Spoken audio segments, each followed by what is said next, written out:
Hey guys, Etron here, and welcome back to another video. And today we're doing a very exciting video on Plants vs. Zombies Garden Warfare 2. We had a ton of things released today regarding the new update, or I guess new information about it. PopCap just had a live stream about 10-20 minutes ago, and they showed off a lot of stuff about the new map and the two new characters. If you don't know, the two new characters are a Toxic Citron and Breakfast Brainz.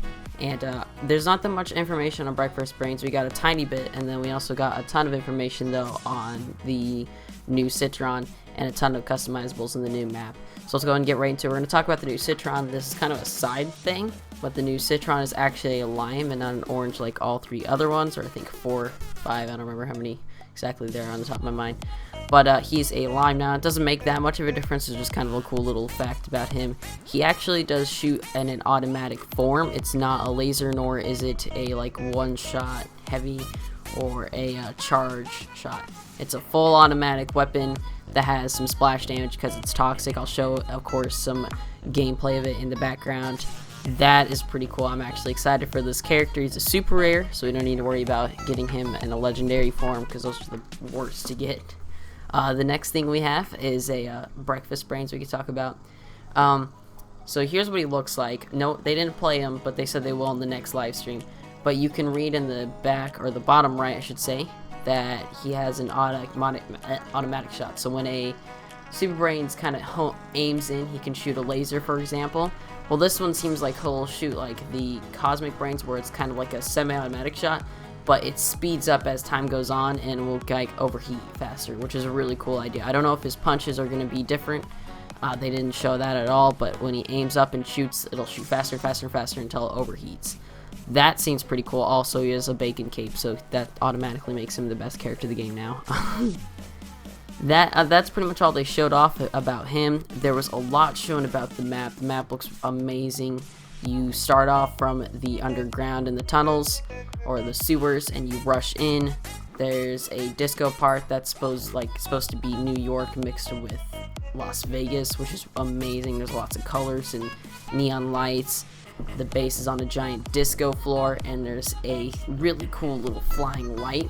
And when it gets on you, you automatically do one of your taunts, which is really cool, and at the same time puts you at a disadvantage because if you do a taunt, you can't shoot, you can't do anything. It's really cool. I'll show a little clip of that right now too. Once you complete that base, I don't remember exactly the order of the bases. I'm not looking at it right now. After a while, you'll get into this city dump, and this area is really cool too.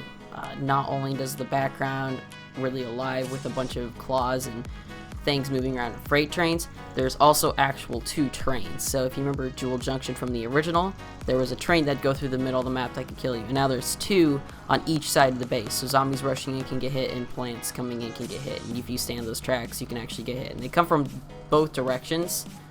So that's really cool. It's an amazing feature. I'm actually kind of excited for the trains to come back. Hopefully they'll keep using things like that. That was a really cool thing. They are just kind of freight trains. There's nothing really special on them like there was in the original. Maybe they could switch that. And it's not a problem. They just put some Easter eggs on the original one, which is really cool. And then at the end, in every Gardens and Graveyards or Herbal Salt map, there's like a little game at the end, like Moonbase Z, I think is what the map's called. You play a little game of soccer, whatever you want to call it. You push a ball into a hole. So kind of like soccer. On this one, it's really cool because you get to kill one of the Zombots finally, or destroy one of the Zombots.